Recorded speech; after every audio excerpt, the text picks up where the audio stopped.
Hey guys, tonight we descend into a place thick with gold light, olive groves, and the scent of mythic thunderclouds. You're standing under the looming marble steps of Mount Olympus, and you can already feel it in your bones. This is not going to be a quiet stroll. The air is heavy with incense and tension. A cow nearby watches you with eyes that seem too knowing. Its tail flicks once, twice. Then it sighs. Welcome to the weird tale of Hera's talking cows. Now, before you get comfortable, take a moment to like the video and subscribe, but only if you genuinely enjoy what I do here. Also, let me know in the comments where you're tuning in from and what time it is for you. Now, dim the lights, maybe turn on a fan for that soft background hum, and let's ease into tonight's journey together. You trudge down a hillside in ancient Greece sandals, skimming dry grass as the voice of the gods seems to echo on the wind. But one god in particular is not in the mood for poetry. It's Hera, queen of the gods, wife of Zeus, and professionally bitter since forever.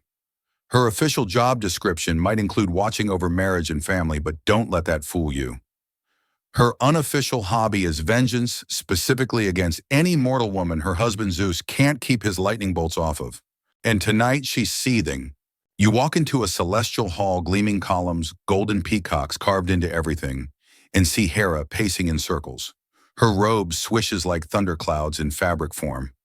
She pauses only to scowl at a mirror that dares reflect her fury. Her latest problem, a priestess named Io. Io is young, beautiful, and unfortunately very noticed by Zeus. The king of gods has already done what he always does, shapeshift, flirt, and initiate a scandal. It's said he turned into a cloud to hide the affair. Not metaphorically, a literal fog bank of seduction. Classic Zeus. But Hera isn't fooled. Here's where things get weird. To protect Io from Hera's wrath, or maybe just to cover his own butt, Zeus transforms the poor girl into a snow-white cow. And not just any cow, a talking one. A very confused, very mournful bovine with eyelashes too long for her own good and the soul of a terrified teenager. You lean closer. Io's cow form breathes heavily, and in a voice like wind through reeds, she whispers, "Help me. Yeah, you probably won't survive this." In ancient Greek art, Io often appears tethered, eyes wide with fear, while Hera stands nearby with that "I'm not mad, I'm just disappointed and going to destroy you" expression. This isn't just myth for myth's sake. Io's story has been retold in temple carvings, theatrical plays, and even scratched into bits of pottery unearthed in Corinth.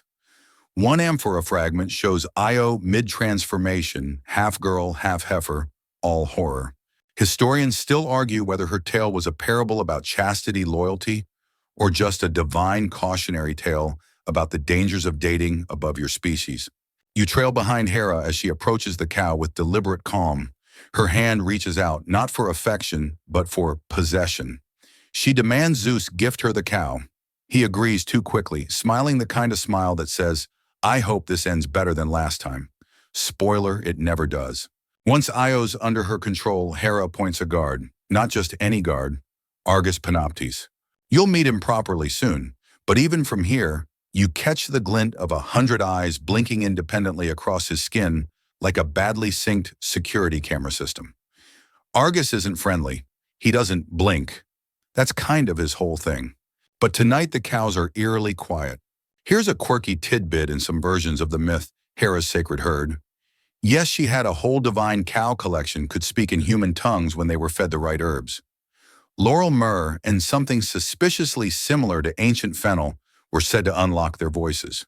Imagine a meadow of mooing, gossiping bovines discussing weather and war while chewing cud. You shift your weight. Behind you, another cow flicks its ears and mutters, "She's always like this."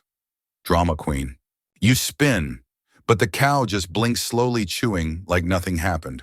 No one's entirely sure whether this herd of divine cows really existed or if they were metaphors for celestial constellations. The Egyptians had their own version, but we'll get there later.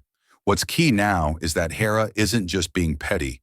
She's orchestrating a living myth, turning emotion into architecture, jealousy into geography. Io's journey will carve names into the map, the Ionian Sea, Bosphorus, literally cow crossing, and more. You step back as Hera's cloak swishes past you, heavier than velvet, thick with Olympian malice. The air smells faintly of roses and smoke. Somewhere nearby a storm crackles, not in the sky, but in the hearts of those entangled in her schemes. The talking cows aren't speaking now. They wait. So do you. You blink and find yourself in a quiet grove outside the ancient city of Argos. The sun slices through olive branches in golden shafts, and birds flutter nervously from tree to tree, as if they know this place is cursed. And they're not wrong. Io, once a priestess of Hera herself, is pacing in a slow circle near a half-dried stream. Her hooves stir up dust where feet once tread. You can see the confusion in her eyes, still undeniably human. Imagine waking up one morning and realizing you've grown a tail and udders, and the only words you can form come out as sorrowful moos. Yeah, she's not having a great day. You probably remember from school that Greek gods were never known for stable relationships. But this is a new low, even by Olympian soap opera standards. Zeus, king of thunder, master of disguises, serial romantic disaster fell for Io. She was beautiful, pious, and crucially forbidden, the ultimate checklist for divine attention. Some stories claim she tried to resist Zeus. Others say she dreamed of him visiting her at night as a phantom. Either way, one day she walks into the sacred temple to light the offering flame and walks out cursed. Zeus, in his usual don't-get-caught panic mode, hides his affair from Hera by turning Io into a cow. Not a sleek, mythic unicorn-cow hybrid or anything majestic like that. Just a plain white heifer. Imagine if every time you flirted with someone inappropriate, you turned them into livestock. Zeus would have depopulated Olympus. You watch her now sniffing wildflowers with the kind of despair usually reserved for Monday mornings. Her long lashes flutter over tear-soaked eyes. The other cows in the meadow have started giving her a wide berth. She's not one of them, and they know it. What makes this even weirder, Io remembers everything. Her human memories haunt her. Her voice, when she tries to speak, comes out broken, strained like an old harp with a single string. That's one of the little-known details about her curse. She wasn't just changed on the outside. She's trapped inside her own mind, forced to experience the world through an alien body. And Hera, oh, she's loving this. Not in a cackling, villainous way. No, her vengeance is much more refined. Chilling. She calmly installs Io in her royal herd and posts Argus as a full-time, never-sleeping babysitter. This is Hera's long game, a humiliation parade disguised as animal husbandry. You follow Io as she paces under Argus's gaze. He's leaning against a cypress tree nearby, all 100 of his eyes swiveling and blinking out of sync. Imagine a crowd of babies trying to wink at once. That's the vibe. Historians still argue whether Argus was meant to represent the ultimate surveillance state or just a bored god's idea of multitasking. Some think his 100 eyes were metaphors for constellations, meaning Io was under cosmic scrutiny. Others, they think he was just the worst intern ever assigned to goddess security detail. But here's a quirky tidbit you won't find in most textbooks. One version of the myth says Io's mooing was so heartbreaking that the gods themselves tried to avoid her. Apollo reportedly wept upon hearing it, though knowing him, it may have just ruined his lyre practice. You crouch low in the tall grass as Hera inspects her sacred herd. She moves among the cows with a soft hum in her throat like she's tuning an orchestra. When she reaches Io, her smile tightens. "Still mooing, dear," she whispers. "Io flinches." Hera's temple in Argos is said to have been one of the grandest in the ancient world. Archaeologists have uncovered remnants of large animal enclosures nearby, possibly symbolic, possibly real. Some think they were used to house sacred cattle offered to the goddess. Others believe they might have been actors in rituals, actors with horns and bells and apparently enough self-awareness to suffer divine drama. You watch Hera leave. Her sandals don't disturb a single blade of grass. Power doesn't need to shout it, just is. And so Io remains, a prisoner of love betrayal and bovine identity crisis. Her days are filled with grass fear and the occasional thwack of a fly against her flanks. Her nights echoes of memories. She can't express dreams of her human voice and the unblinking watch of Argus from a nearby boulder. One night you notice something different. Io isn't sleeping. She's staring at the stars, her eyes reflecting them back like twin moons. And for the briefest moment, you think you hear it a word, not a moo. Why? It floats on the wind so faint you might have imagined it. But Argus flinches. Maybe she still can speak. Maybe not often, maybe not clearly, but some spark of her human self is pushing through, and that's dangerous. You glance around. A breeze rustles the olive trees. Somewhere out there, Zeus is plotting his next terrible idea. Hera is already plotting revenge for Tyr, that won.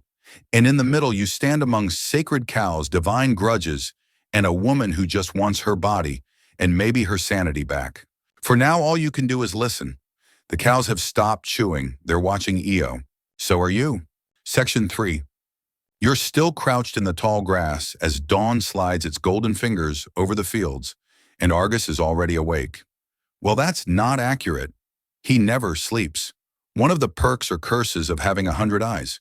Even now, some are blinking slowly, while others dart around like squirrels on espresso. You count at least 12 eyes watching you directly. Best not to scratch your nose. This is Argus Panoptes, the all-seeing guardian, Hera's most loyal servant, and the absolute worst person to play hide-and-seek with. According to myth, half his eyes were always open even when he was resting. Imagine having 100 browser tabs open in your brain. Every day. Forever. Argus is huge giant even. Some say he was part giant, part monster, part divine invention.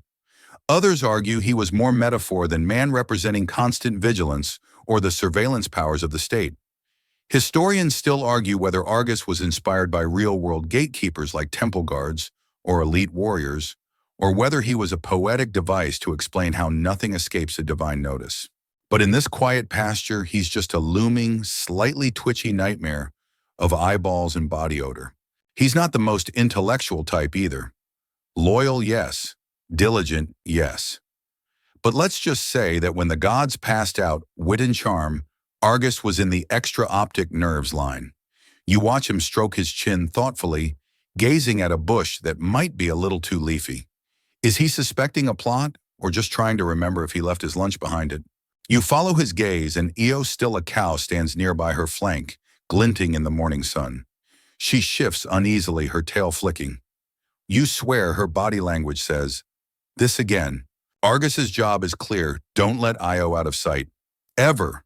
But his method of doing that involves looming, sniffing the air dramatically, and muttering things like, "Not today, Zeus," to no one in particular. It would almost be funny if it weren't so tragic. Io doesn't try to run anymore. She just paces, circles within circles. But there's a strange rhythm to her movement, and intelligence flickering just beneath the surface. She's waiting, watching, plotting her own small resistance against the immense absurdity of her situation. Here's a quirky little mythic tidbit in some versions. Argus isn't just a many-eyed guard, he's also a shepherd musician and stone collector. One lost fragment from a minor Greek playwright describes Argus trying to impress Hera by composing a love song using a pan flute and polished pebbles. The scene ends with Hera sighing loudly and calling for more wine. This wasn't in the official mythos, of course, but it does add a bit of awkward charm to our blinking sentinel. You kind of feel bad for him. He's been stuck with this job watching a cow that used to be a girl who was once a priestess who fell for a god and now might be mooing in Morse code. Argus doesn't understand the nuances. He just knows Hera said watch, and so he watches. You settle onto a sun-warmed rock nearby. One of Argus's eyes rolls to glance at you unimpressed. "Who are you supposed to be?" He mutters, not at you directly, but at the general air. He scratches his shoulder with an expression like he's solving world hunger. And you realize Argus is lonely. He's been on cow guarding duty for who knows how long. He doesn't sleep, he doesn't socialize. And the only conversational partner within mooing range is someone who occasionally sobs when she eats grass. It's around this point that you hear the faintest sound, barely more than a whisper, a hum soft and rhythmic, not coming from Argus or Io, but from the trees beyond. You freeze. That sound, it's a tune. And where there's a tune in mythic Greece, there's probably trouble. Or Hermes. Sure enough, across the field, weaving through the olive trees like a breeze with sandals, comes the god of trickery, theft, and eloquent lies. Hermes, son of Zeus, messenger of the gods. Also part-time inventor, full-time mischief magnet. And he's holding something in his hands, what looks like a cluster of reeds tied together with a leather cord. It's the world's first flute, supposedly invented by Hermes himself after he stole Apollo's cattle and got bored waiting for punishment. The story goes he stretched some strings over a tortoise shell, then decided reeds were easier to carry. Voila, panpipes, music to charm anyone, even a walking eyeball factory. Io sees him first. Her ears twitch. A subtle flick of recognition. Hermes puts a finger to his lips and grins. Now you're probably wondering, why is Hermes here? Zeus sent him. Finally realizing that maybe turning a mortal lover into a cow and giving her to his wife as a gift was a tad short-sighted, he's decided to free Io. But gently, quietly, no lightning bolts, no divine declarations. Just a soft lullaby and a sleepy eyeball apocalypse. Hermes begins to play. The notes float like feathers curling around trees and trickling through grass. Argus stiffens. Half his eyes blink. Then the other half. He straightens confused. Some eyes close. Others droop. It's working. Io stares, breath held. Hermes inches closer, flute in hand, every step calculated. It's not just music, it's hypnosis. Crafted for gods, monsters, and tired security guards named Argus. The rhythm is almost mathematical. Reeds whisper. Sleep creeps. Argus fights it, mumbling, "I was made to watch." Always watching. One by one, the eyes surrender, droop, close. You hold your breath as Hermes pulls out a curved blade. Nothing dramatic, just a simple knife. One slice. Clean, swift. Argus falls. Silence. And just like that, the 100-eyed guardian is no more. But Hera doesn't take betrayal lightly. The next section, let's just say, you're going to meet a very angry queen, a flying insect with unresolved issues, and a cow who suddenly has a lot of walking to do. Nash word count 1, 8 of 5. Unnamed. You're waiting to continue. You don't even have time to exhale before the sky turns. 1 minute, it's a perfect Grecian blue light, catching the olive leaves just right, bees lazily buzzing from flower to flower, and the next clouds roll in from nowhere, fast and gray, swirling like someone upstairs just slammed a divine mood door. Hermes is already gone. The pan, flute, the wink, the hero, act, it all vanished with the sound of flapping sandals. You're left standing beside a very confused cow, who used to be a girl, beside a very dead guard, who used to be a blinking meatball under a sky that's gone from sleepy to furious in under 60 seconds. Io's hooves shift in the dust. She knows. You know. Everyone knows. Hera knows. A deep rumble echoes across the field, not thunder exactly, but something older, more dangerous. It's the kind of sound a mother makes when she finds out her teenager threw a house party and invited Zeus. Now here's the wild part. Most people think Hera's reaction is to scream, throw lightning bolts, curse her cheating husband, or explode into feathers. Nope. What Hera does instead is invent a brand new insect, because that's how petty Greek goddesses roll. She plucks the soul of Argus from the air, 100 blinking eyes now closed forever, and gently sets it into a creature so small, so buzzing, so annoying, it's basically divine punishment with wings. Historians still argue whether this is where the peacock myth started. Some say Hera placed Argus's eyes in the bird's tail, creating those beautiful eye-shaped feathers as a symbol of eternal vigilance. Others insist the more primal story came first, the gadfly, a stinging, darting, sleepless little demon of an insect whose entire reason for existence is to torment Io. You hear it before you see it. A high-pitched whine slices through the air. Io shudders. Her tail swishes nervously. The cows around her, yes, the actual cows, scatter. They know better. The gadfly lands on Io's flank with a sting that makes her rear up and bellow a sound. It's not quite a moo, not quite a scream. Her eyes are wide, wild. Then she bolts. And you're running too. Through reeds, over stones, down dry creek beds, past olive groves, and startled shepherd boys, Io charges. The gadfly is relentless. It doesn't kill her, it chases her, nips her, stabs her, forces her forward in a panic-fueled blur. This, you soon realize, is the beginning of her exile. Hera's punishment didn't end with the transformation. This is the real sentence, endless wandering. No rest, no peace, just hooves and sting and an invisible leash of divine cruelty. The Greeks loved exile stories. Orestes, Odysseus, Dionysus, they all walked the lonely road. But Io, she galloped it. All the way from Argos through Thessaly, across Thrace, through the Hellespont and into Asia. In fact, it's this wandering that supposedly gives the Bosporus literally cow crossing its name. A reminder that even your morning ferry ride might be named after divine drama. But that's later. For now, you're just trying to keep up. Dust in your teeth, thorns scratching your arms. Io runs like she's trying to escape her own skin. At one point, she barrels into a river, hoping to drown the gadfly. It follows. Some versions say she begged the gods to end her suffering. Others say she tried to throw herself from cliffs. Nothing worked. Hera's will is iron. This is not punishment, it's a message. This is what happens when you catch Zeus's eye. At one village, Io crashes into a marketplace scattering pottery and fish baskets. Children scream. Elderly men grab sticks. The gadfly darts through it all, striking again and again. And no one sees a woman beneath the fur, just a mad cow tearing through their town like a nightmare on hooves. Here's a quirky little historical aside. The ancient Greeks genuinely believed in divine cattle. Sacred herds were kept for rituals often overseen by virgin priestesses who purified themselves before entering.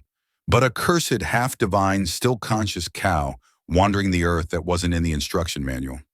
So Io becomes a ghost story, a warning, a moving myth. Eventually you find yourself somewhere different. The land is drier, trees are sparser.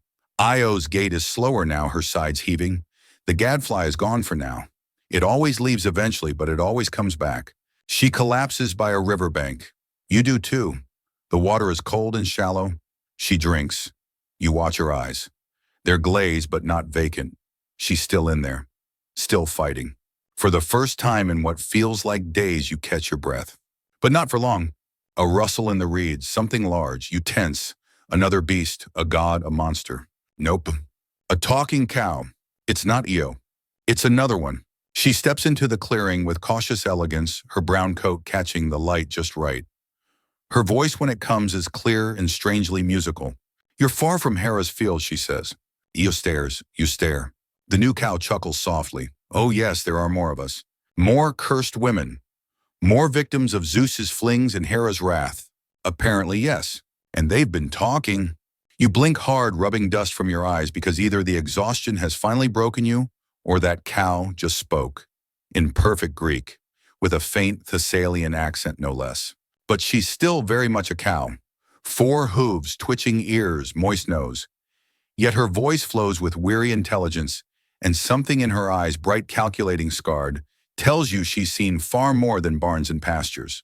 Don't look so surprised, she says, trotting toward Io. You're not the first, and sadly you won't be the last. Io steps back, instinctively hooves crunching in the dry reeds.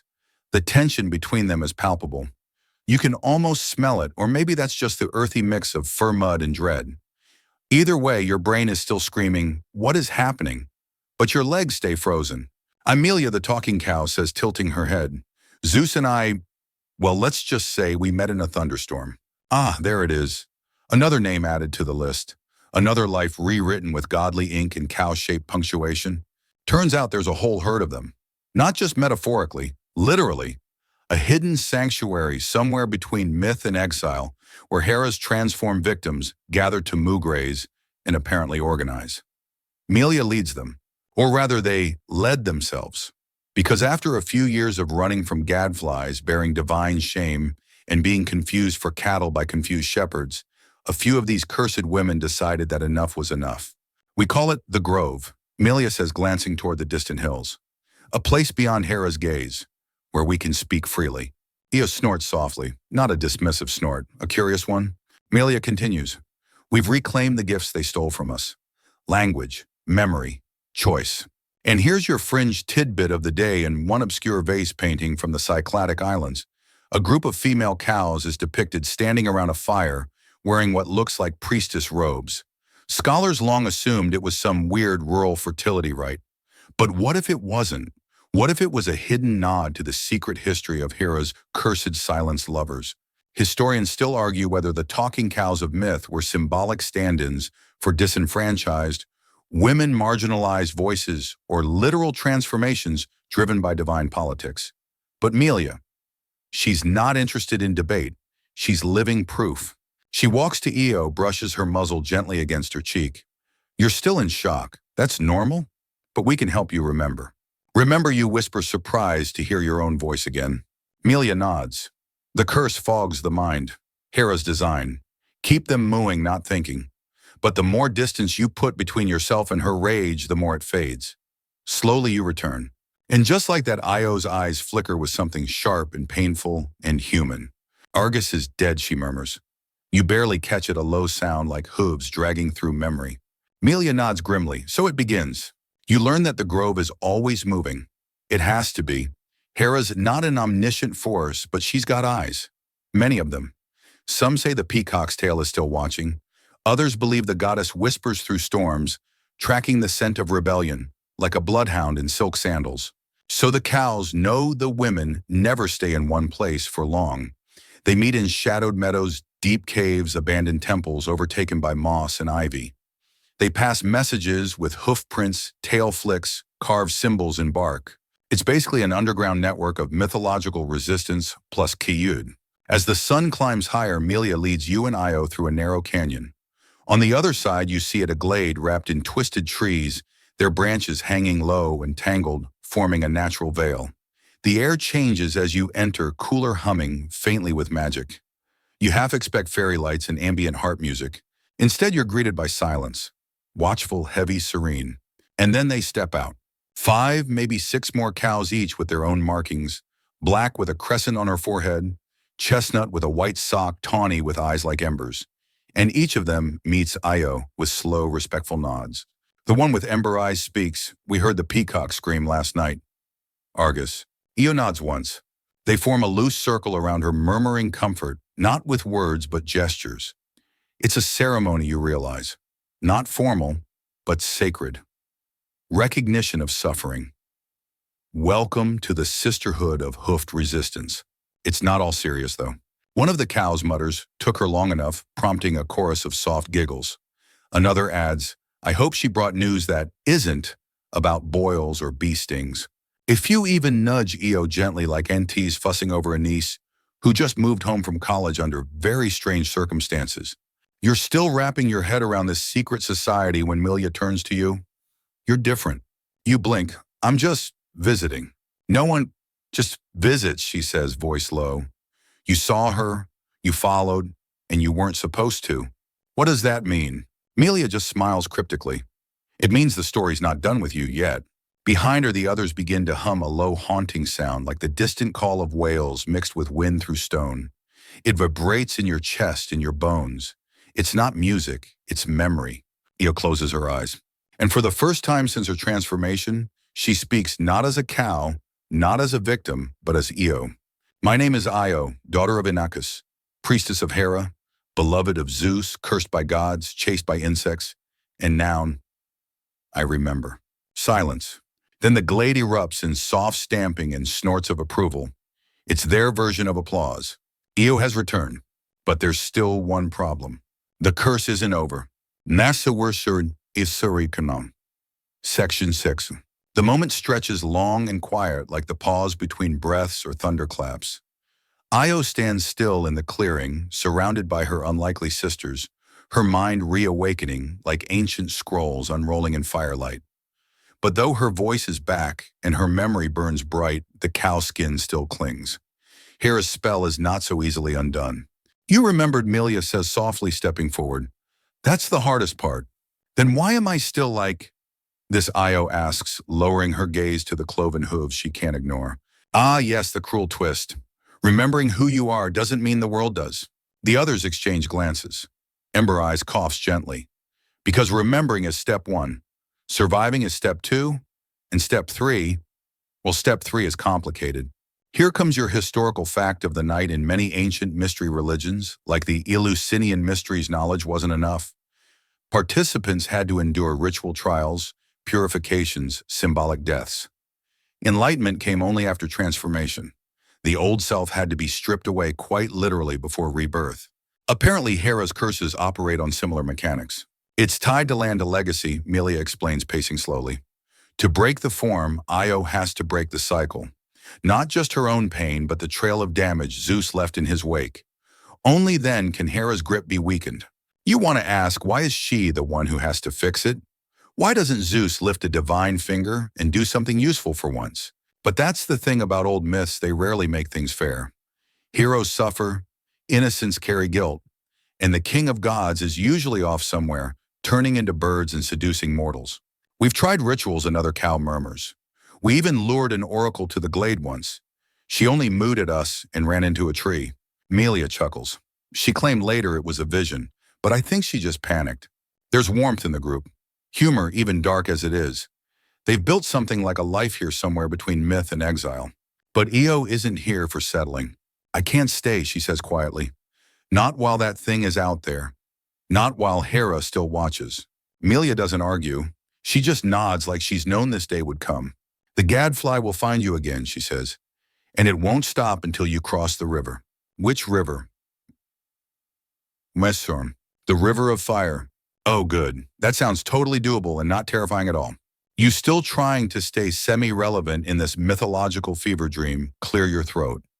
So where exactly is this river of fire? A pause. Then someone answers in the softest voice, Phlegethon. The name hangs heavy in the air. One of the 5 rivers of the underworld alongside the Lethean Styx. The ancient Greeks believed it burned with literal fire flames that could cleanse, punish, or purify, depending on who you were and how badly you'd messed up. Crossing it is the key, Melia says. No one's done it.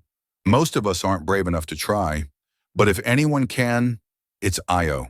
Here's the fringe tidbit. There's a forgotten inscription on an old stone tablet in southern Anatolia. A weird little temple ruin locals refuse to go near. The carving mentions a burning river that bleeds light and a horned woman who passed untouched. Archaeologists still argue whether that refers to Io, but the resemblance is suspiciously specific. Now your mind is racing. Io's going to the underworld, while still a cow to cross a river made of fire. Seems like it. But first there's the matter of getting there. Melia calls it the Path of Shadows, a route only those touched by divine fire can see. Fortunately, being harassed by Hera's rage countdown gadgets earns you that particular privilege. At dawn they set out, not in a herd but a quiet escort. The grove empties just enough to form a ceremonial exit. Each of the cows bows slightly as Io passes. No trumpets, no fanfare. Just acknowledgement of suffering, of memory, of courage. You follow mostly because, at this point, you're either part of this tale or destined to get trampled by it. The terrain shifts subtly as you walk. Hills flatten. Grass becomes sharp. The wind grows still. And you begin to notice something odd. There are no animals here. No birds, no insects. Not even the omnipresent gadfly. The world is hushed as if the land itself is holding its breath. It's starting, Melia says beside you, the descent. Descent. Iesusimanos. She points ahead. A fissure in the earth no wider than a goat path glowing faintly from below. You peer in. Flames. Deep, slow-moving, blue-tinged flames curling through darkness like snakes made of silk and heat. This is your last chance to turn around, Melia says. You look to Io. Her face well, her muzzle is set. Determined. Scared, sure. But stronger now. She's not just running anymore. She's walking towards something. You give a half laugh. I didn't even get a sandwich. Melia smiles, then fades into the trees. And so you begin the climb down. Every step into the earth feels like shedding something fear logic, even the rules of physics. The flames don't burn you. They watch you, like ancient eyes made of heat. And the deeper you go, the more real it all feels. Io walks beside you, hooves finding impossible balance on rocky ledges. Down below, the river of fire awaits. Its glow pulses. Its current hums like a song no one remembers how to sing. And something else waits too. Something that knows you're coming.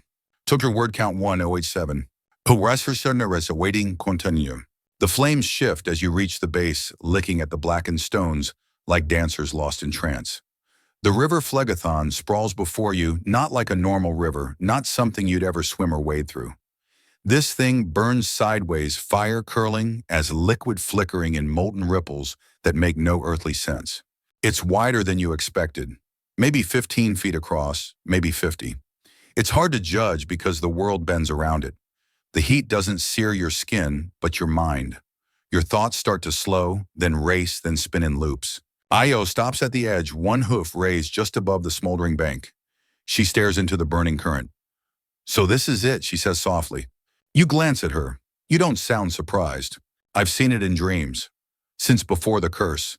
I used to think it was just the priestess visions again. But this river's always been calling. That's your cue for tonight's historical nugget in ancient Greek belief. Phlegethon wasn't just one of the 5 rivers of Hades, it was a trial. Some said souls who died with divine entanglements had to cross it before rebirth. And now you're standing beside someone who's living proof of that myth stitched into life. How do we cross it, you ask gently, kicking a small pebble toward the edge. The stone hisses into flame and vanishes. I don't think we cross, Io murmurs. I think we enter. Great, just fantastic. And then she does. No hesitation, no fanfare, just one step then another. And then Io walks straight into the river of fire. You scream, or try to, but nothing comes out. The heat roars around her, wrapping her in swirling ribbons of gold and red and deep, deep blue. You expect her to burn, to scream, to vanish like the pebble, but instead she glows. Every inch of her fur, hide hooves flares with light, not smoke. The flame peels around her like silk caught in a windstorm. She pauses midstream, chest deep in flickering fire, then turns to you with glowing eyes and says quite clearly, "You coming?" Q-fringed tidbit, a fragment from an Orphic hymn, never fully translated, mentions a bride of ash who walks fire like rain and sheds her form in the forge of purity. Scholars still argue whether it references Persephone Io or someone else lost to time. But you're getting a pretty strong first-hand interpretation here. You take a step forward. The fire doesn't feel like pain. It feels like memory. It smells like smoke and lemon blossoms and childhood summers, and that one time you almost drowned but didn't.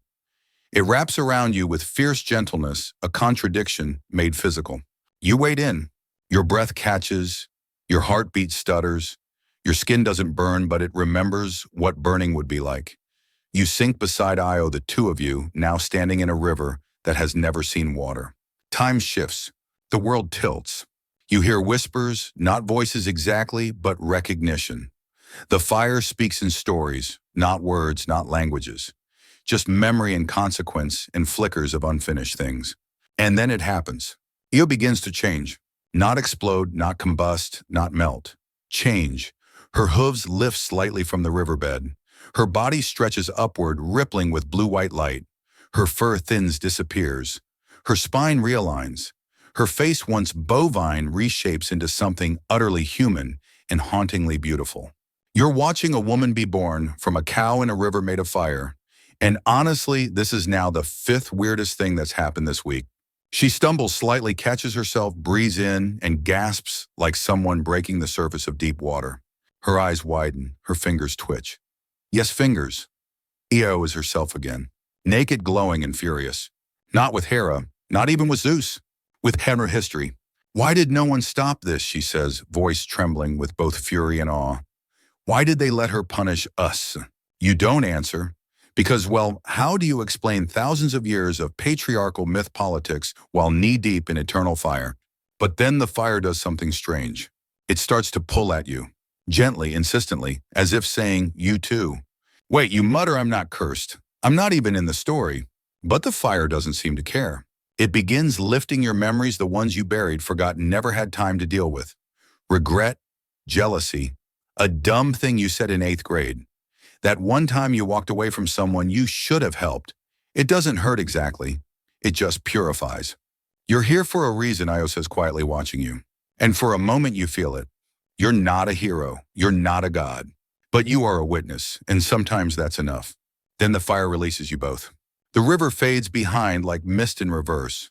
You're standing on the far bank, different but whole. The flames recede, cool into glowing embers that scatter like fireflies. Io looks at her hands, then up at the sky. The sky looks back, and that's when Hera speaks. No words, just a sound like silk tearing and thunder folding into itself. It rumbles through the earth.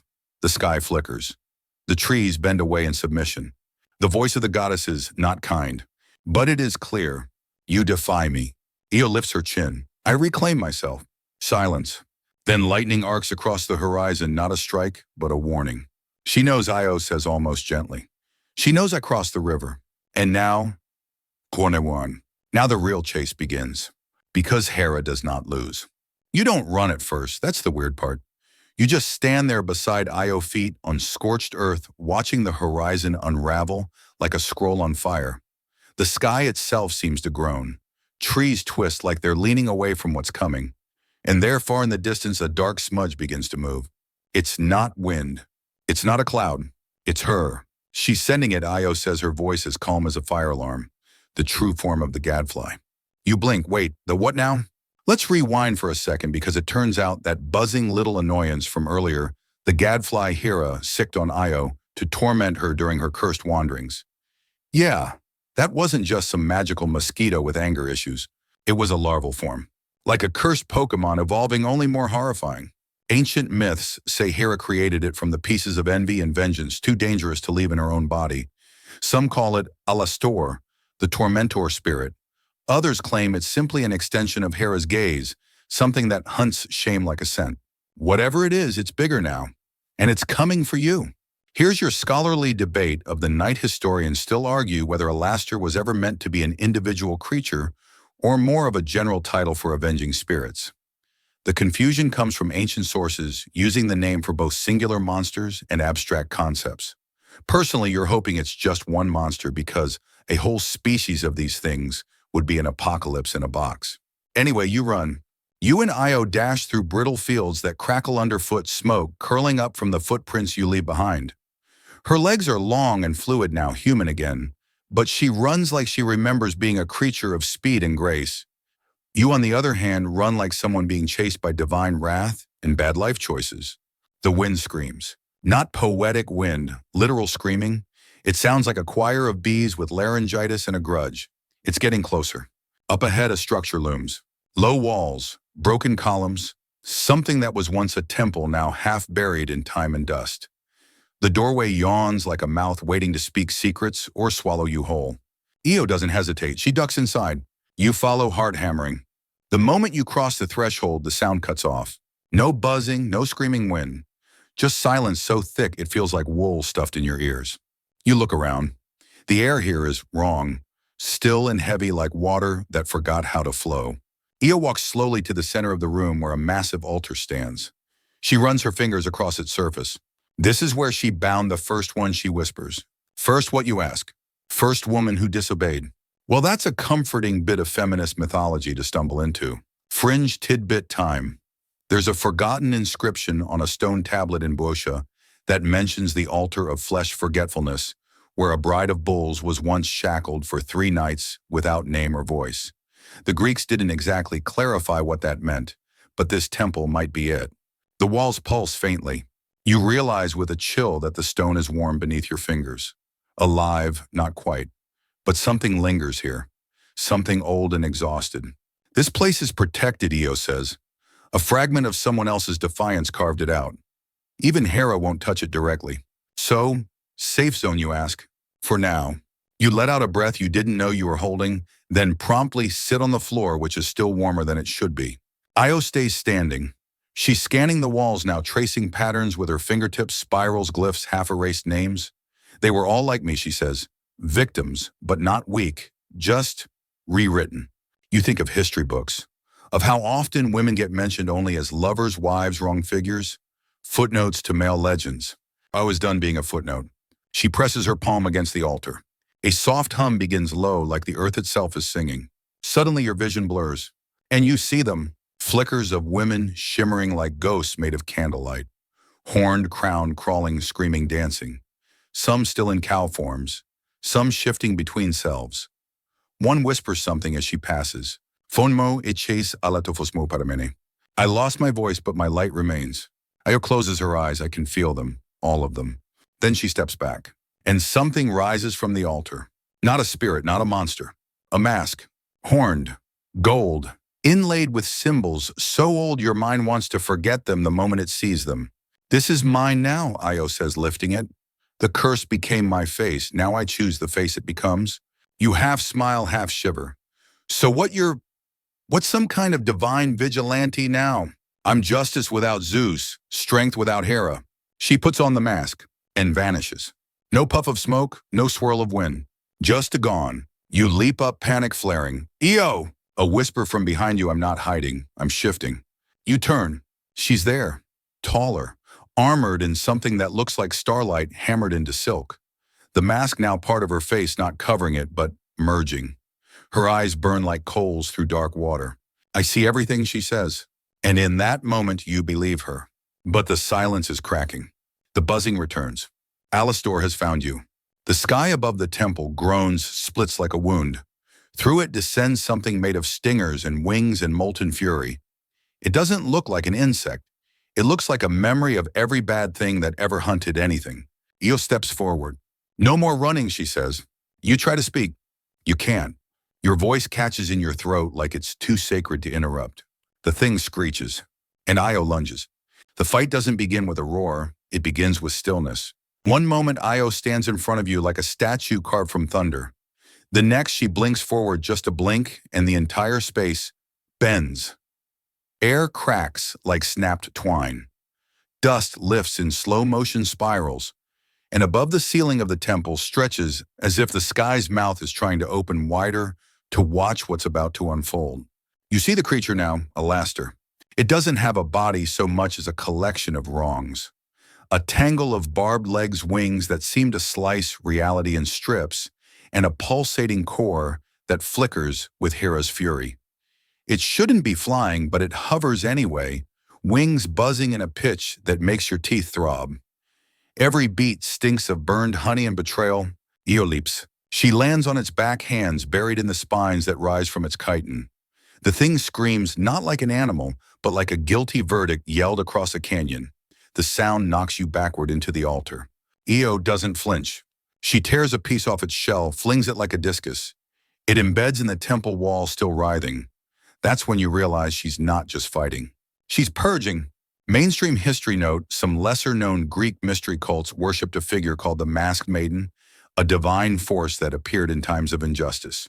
Most scholars dismissed it as a syncretic mashup of Artemis and Nemesis. But some now believe it was Io transformed, recorded by isolated sects that saw her not as cursed but as reborn. Historians still argue Io says mid-strike whether I died in Egypt or became a goddess there. They're all wrong. Her hand plunges into Alastor's underbelly. You don't want to know what's inside, but something golden leaks out, light not fluid, as if she's cracking the creature open and letting out the piece of Hera that made it. And still the thing fights. Its wings unfurl wide, slamming into the columns, toppling stone like toys. You duck as debris crashes around you. A chunk of ceiling misses your head by an inch. Then something grabs your ankle. Another limb, smaller, quicker. You scream, finally you do scream and kick, but it clings. Io spins, sees you. The mask flares. A blinding pulse rips out from her chest. The grabbing limb recoils, curls like scorched paper. Io is there in a blink, yanking you away. You're not part of this, she growls. I'm starting to feel like I very much am, you gasp. But there's no time to argue. The temple is falling apart. Reality is slipping at the edges. The thing Alastor is losing control. And Io is glowing now, brighter with each strike. Then she stops. She stands, hair crackling with static arms limp at her sides. And she sings. Not with words, not with melody. Just a single sustained note, low and rising, like a tuning fork carved into the earth. The sound shakes you. It shakes the creature. Alastor begins to unravel. Wings fray like overused silk. Legs twist in on themselves. The core at its center, once bright and hateful, starts to dim. Io's voice builds echoes, expands. Suddenly, you're not in the temple anymore. You're in a memory, or a vision, or both. You stand in a different field, lush, golden, endless. And Io walks through it, hand-brushing wheat. She's young here, human, smiling. There's no pain in her eyes. Beside her, a cow. White, calm, gentle. Before the gods touched me, she says softly, I was two things at once, a priestess and a girl. They said I would carry divine blood.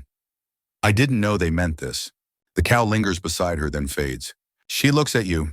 I'm taking it back. My form, my name, my story. And you're back. The temple explodes. Not outward, inward. It implodes, the walls folding like tired paper, the altar sinking into a pit of silence.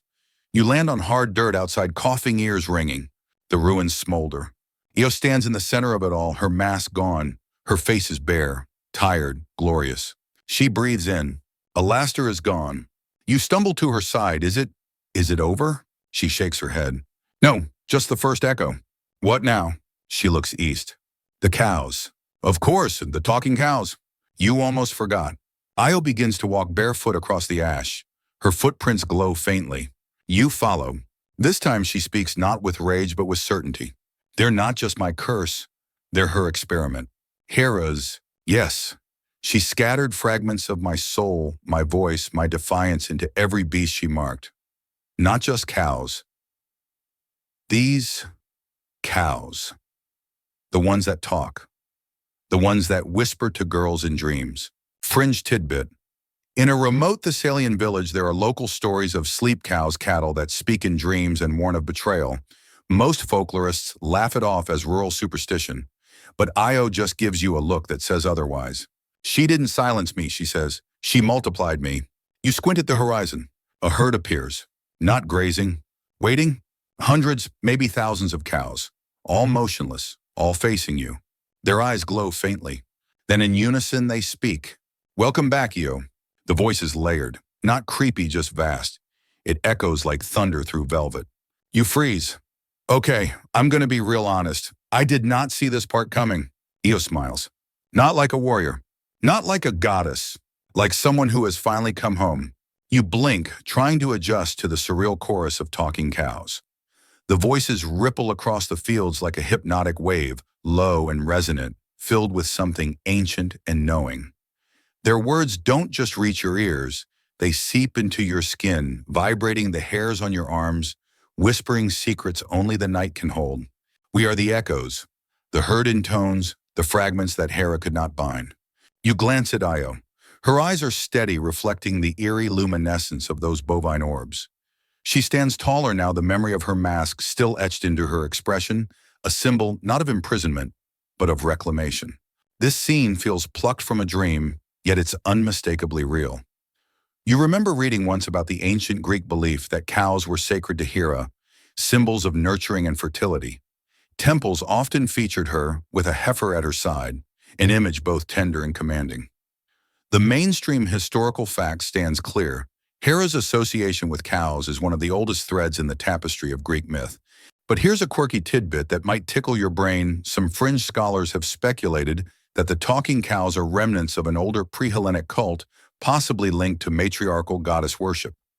These cows, they say, were not mere animals, but priestesses in disguise, carrying divine wisdom cloaked in bovine bodies. It's a theory that has inspired countless scholars and the occasional skeptical snort.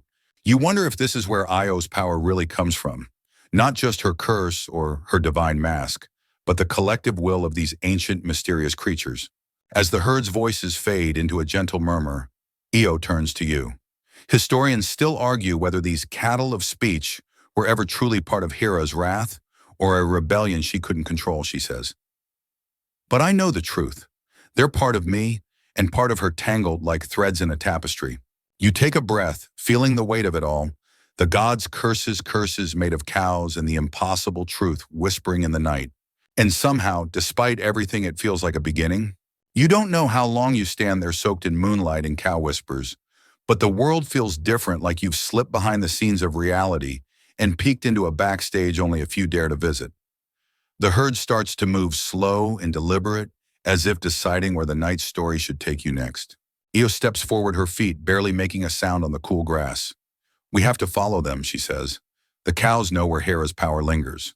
The idea of following talking cows across the Greek countryside sounds like something out of a fever dream. But hey, you've been chased by divine gadflies and faced impossible masks, so why not? As you walk, the air thickens with the scent of honey and sage, strange for a place where wild cows roam, but fitting, given the night's mythic tone. The sky dims, stars twinkling like tiny whispers from other worlds. You ask, why cows? Why would Hera use them? Io's voice lowers, almost a secret. Cows are living symbols of Hera's control, domesticated, bound to serve. But these cows, they're wild, talking, free in a way Hera never expected. It makes you think of those strange stories where animals speak truth when humans won't listen. Like the talking crow in medieval tales, or the prophetic raven in Norse sagas. Maybe cows were just the quiet underdogs of divine messages, underestimated because of their slow, steady nature. You remember a fringe fact from your research in some obscure Orphic texts: cows were said to carry voices of the lost souls trapped between worlds. People believed that listening closely they could hear advice or warnings embedded in the lowing of cattle. Historians still argue whether such beliefs were widespread or localized cult phenomena, but you're beginning to see a pattern: Hera's anger, Io's curse, and the cows' voices are all connected in a web spun from control rebellion and the thirst for freedom. The herd moves toward a riverbank where moonlight shimmers on water that seems both familiar and impossibly deep. The cows gather here like guardians standing silent sentinels in the silver glow. You glance at Io. Is this the place? She nods, eyes fixed on the rippling water. Here the curse began. Here it must end. You feel the air thicken again, electric and expectant, like the world is holding its breath. The cows look at you both, their gaze steady and full of ancient knowledge. And then, as if on cue, the surface of the river ripples violently. Shapes twist beneath the moonlight, figures, half seen, half imagined. The boundary between land and water blurs. You swallow hard, heart pounding, because the next chapter of this story is about to be written in water. The river's surface breaks apart like shattered glass, scattering light in every direction. You catch glimpses of figures ghostly shimmering, dancing beneath the water. They look like women, but also something else, something otherworldly, their forms merging with waves and reeds. Io steps closer to the river's edge, her mask's memory glowing faintly beneath her skin. The curse isn't just on land, she murmurs. It's woven through water, too. You will remember reading that in ancient Greece, rivers and springs were often sacred places, portals between worlds, thresholds where gods and mortals might meet or cross. Mainstream historians agree that water was a liminal space charged with magic and mystery, especially in rites of passage and purification rituals. But here the water holds something darker. A fringe theory suggests that Hera's curse on Io was intensified by the sacred waters of the Nile and later the rivers of Greece, binding her spirit to both earth and water. It's a theory most dismiss as mythic metaphor, but as you stare at those rippling figures, it feels more like prophecy. The ghostly women beneath the surface begin to rise, water streaming off their shimmering forms. Their eyes are pools of ancient sorrow and fierce defiance. One reaches out, hand breaking the water's calm, as if beckoning you. Historians still argue whether these figures represent real priestesses or symbolic echoes of Io's suffering, Io says softly. Either way, they are part of the curse and the key to breaking it. You hesitate, toes curling into the cool mud. The idea of stepping into water filled with spirits is enough to make your skin crawl, but something about their steady gaze feels inviting rather than threatening. Then a voice low and clear emerges from the river. Tell her the truth, it says, and you realize it's the voice of the herd echoing through the water's voice. Io nods slowly. It's time. You watch as the spirits glide closer, their watery forms coalescing around Io like a cloak of light. She lifts her hands, touching the river's surface, and the water responds, glowing with a soft, ethereal blue. The air thickens with power. You feel it too, a pull at your very bones like a memory trying to surface. And then the river speaks. Not with words, but with a flood of images, Io's transformation, her exile. Hera's jealous rage and the scattering of her soul into the cattle and the waters. You see the curse's origin not as punishment, but as a twisted attempt at control. But you also see something new, a chance for redemption. Io's voice breaks the silence, steady and strong. I will reclaim my story. The spirits sing softly around her, their song weaving a tapestry of light and shadow. You realize this is no longer just a tale of divine wrath and curse. It's a story of healing, of voices finding power in unexpected places. And as the night deepens, you feel a strange peace settle over you. Even the river seems to hum with quiet hope. The river's glow pulses like a heartbeat, each wave rippling with fragments of Io's past and Hera's fury. The herd's voices meld with the water's song, a chorus ancient and alive vibrating through the air, like a hymn only the stars could understand. You watch as Io kneels by the riverbank, hands submerge, her breath steady and deliberate. She murmurs words you don't understand, ancient lost languages, or maybe simply the voice of the earth itself. The cows around you watch, their eyes reflecting the river's shimmering light as if waiting for something to unfold. It's strange how the night feels so alive yet so calm at once. The world is holding its breath, the kind of silence that is full of secrets and promises. You think about Hera again, the queen of the gods, ruler of marriage and fidelity, yet also the architect of curses and jealous wrath.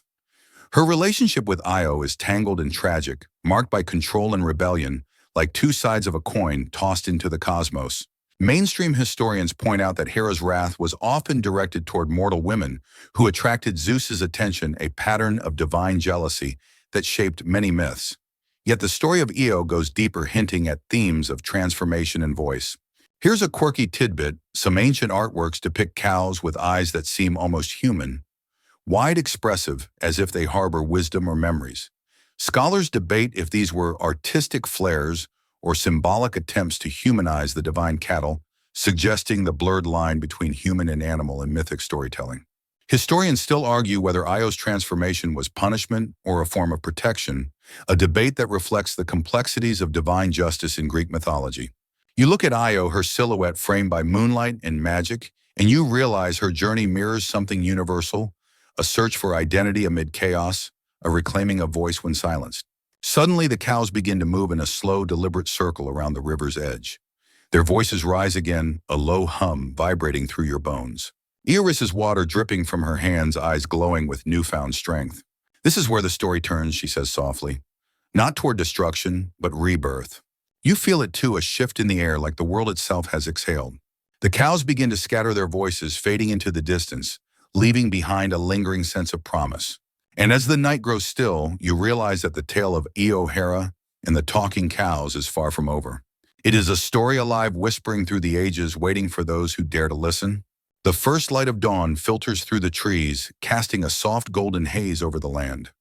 You and Io stand at the edge of the river, the herd of talking cows now a distant murmur behind you, their voices woven into the morning breeze like a secret lullaby. The night's magic lingers in the air, electric fragile, like a dream, just slipping away as you blink awake. You catch a glimpse of Io's bare feet, dusty from the earth, her face illuminated by the delicate dawn glow. She looks human again, but with an undeniable spark, something otherworldly pulsing just beneath the surface. You feel the weight of what you've witnessed. The clash of gods and mortals, the curse that became a chorus, the strange communion between a woman and a herd of enchanted cattle. It's a story tangled with betrayal, transformation, and an unbreakable will. Mainstream history tells us that many ancient Greek myths served as allegories for human struggles, jealousy, power, identity, and redemption. The tale of Io fits perfectly into this tradition, a mirror reflecting our own conflicts and resilience. But here's a quirky tidbit to chew on. Some ancient texts suggest that Io's wandering and transformation inspired early ritual dances in Greece, performed to honor both Hera and the restless spirit of the cow goddess figure. These dances, full of mimicry and rhythm, were believed to channel divine energy and bring healing to the land. Historians still argue whether these dances were common or limited to specific regions, but the idea that myth and ritual merge so seamlessly is a testament to how stories shape culture. You look over at Io, who smiles faintly, a tired but victorious grin. Do you think Hera will come after you again, you ask? She shrugs. Maybe, but now I have more than a curse, I have a voice and a herd. You chuckle softly. That's one way to win a battle. She laughs too, a sound light and free. Together you start walking away from the river, the early sun warming your backs. The world feels different now, like the ordinary has been touched by something extraordinary. And maybe, just maybe, that's enough. The road ahead is quiet, the morning dew still clinging to the blades of grass as you and Io make your way through fields now waking with bird song and the distant chatter of villagers. The cows are gone, their voices reduced to faint echoes carried by the breeze, but their presence feels embedded in the earth beneath your feet. You can't help but think about the strange journey you've shared, the curse in the mask, the talking cattle, and the sacred river, the collision of divine jealousy and mortal resilience. It's a story that defies simple endings, one that twists like the winding paths of the Greek countryside. Mainstream historians remind us that myths like these were often fluid, evolving with each retelling, shaped by the voices of communities over centuries. The story of Io, after all, wasn't just a myth to be feared. It was a way to understand human experiences of suffering, transformation, and eventually freedom. Here's a quirky fact to tuck into your mental pocket. Some ancient Greek farmers believed that the eyes of cows could ward off evil spirits, a belief that likely gave rise to the evil eye superstition found throughout Mediterranean cultures. So in a way, the sacred cows were both protectors and prisoners, guardians of mystical knowledge hidden in plain sight. Historians still argue whether Io's story was originally a cautionary tale or a hymn to endurance and identity. Perhaps it was both because, like all great myths, it lives in the tension between contradictions. You glance at Io one last time. The mask has faded, replaced by a calm determination. She's no longer just a victim or a symbol. She's become a storyteller, a keeper of voices. And as the sun climbs higher, bathing the land in warm light, you feel your eyelids grow heavy, the weight of the tale settling softly into your mind. It's time to rest. Now, as your breath slows and the world outside softens into quiet, imagine the gentle hum of the river flowing nearby, carrying away the last whispers of the night. The voices of the cows, once loud and strange, fade into a gentle lullaby, wrapping around you like a warm blanket. The tale you've traveled through tonight is one of transformation, not just of gods and mortals, but of stories themselves. They twist and turn, reshaped by those who tell them, like water shaping stone over time. Rest easy knowing that even the most tangled curses hold the promise of healing and freedom, and that sometimes the quietest voices are the ones that echo the longest. So close your eyes now, feel the soft breeze of dawn brushing your skin, and let the myths of old cradle you into a peaceful sleep. Sweet dreams.